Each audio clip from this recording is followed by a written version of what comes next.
Warm welcome. It is Fortune Friday Ask Me Anything series, and today we are in episode 3 of this series. And today we have received again many questions, and we have selected 2 of them from all these questions that we have from our community members. So number 1, thank you for sending in all those questions.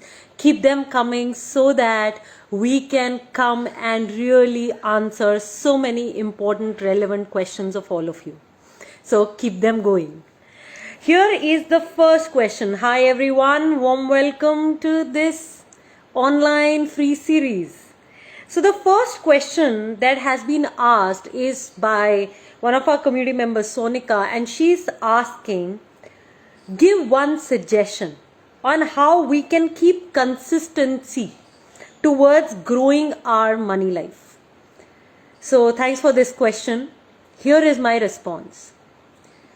Number 1, you got to bring clarity on what are your financial goals. And do you have a real burning desire for them? Because if you have that real burning desire for them, you will get there. So number 1 is to bring clarity on what you truly want that money for. I meet a lot of people who tell me, hey, I want to collect that first 1 CR of mine. Okay, but why do you collect that money? What's the point? Being rich is never a goal. What is it that you're going to do with that money? You got to identify. So that's step number 1, which is to identify your goals to bring in that consistency in your money life. Because clarity often leads to consistency. So number 1, bring clarity on your financial goals. Here is number 2. Number 2, you need to ask yourself if consistency beats intensity. Because often I've seen people, they become really intense about something. Like, if you join a gym, the first 1 week you will be really intense about your exercise. And then it will begin to die until you eventually either stop exercising, stop going to the gym, etc. So all of us can keep up for the initial days, and what becomes the challenge is that persistence. And what you can do to make sure that you're persistent, number 1 is for you to get that always consistency will win over intensity. So can you choose to be consistent at all times in your money life? And this doesn't mean that you take big actions.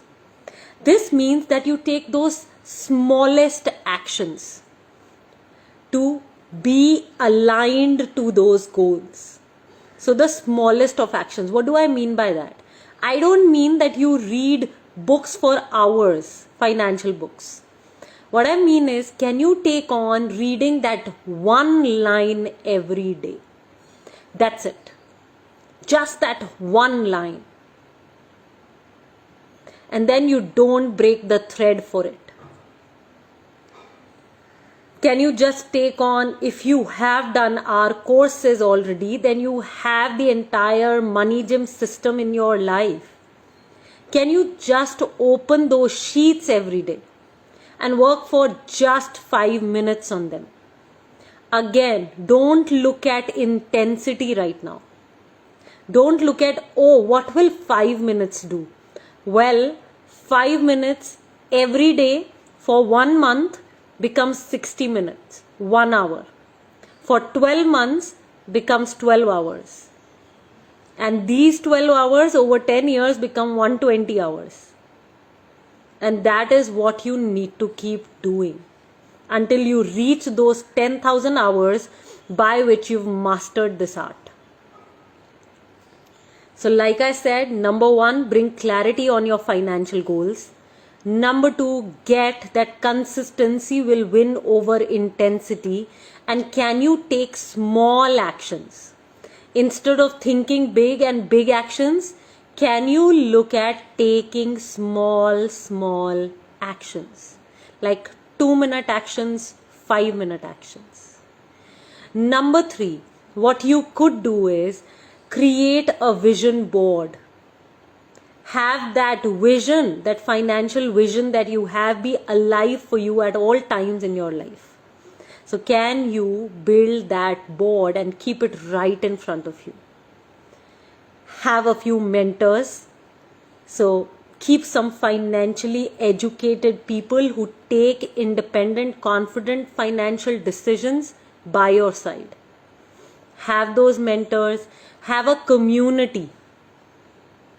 We are all equal to the 5 people around us. And if those 5 people can be financially successful people, we will be financially successful too. Can you build this community around you? And can you learn and then build a financial system? All this coming together with consistency over the next few years will set you financially free. It will help you reach those goals. I am speaking from my experience of the last 15 years as an investor and 10 years into training women, and I have personally trained 4,000 women to know what works. Let's now go to next question, the second question. Is it a good idea to invest in the foreign markets? Yes, it's a great idea to invest in foreign markets. And all of us should once we've built a strong foundation in our Indian market. Our Indian market is emerging right now. It is growing and it will give the rates of return that no other country has given, because of course when there is higher potential for growth, when it's an emerging economy, there is far more return which is possible for the investors.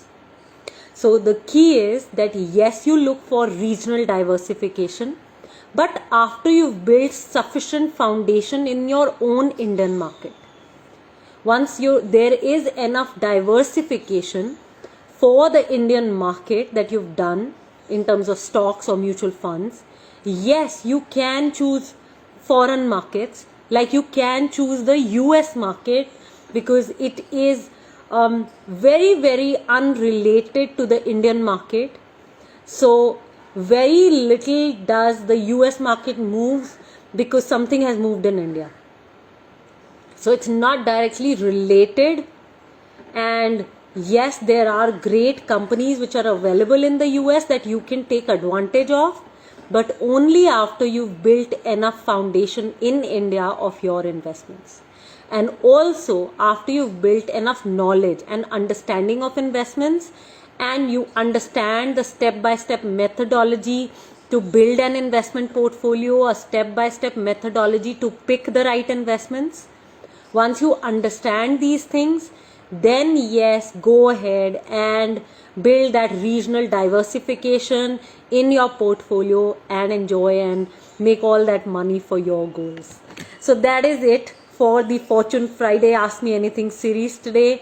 I trust you gained value, you created value, you derived value from all the conversations that I've had with you guys. So take charge, stay safe, and build a fortune for yourself and for your financial goals. Loads of love.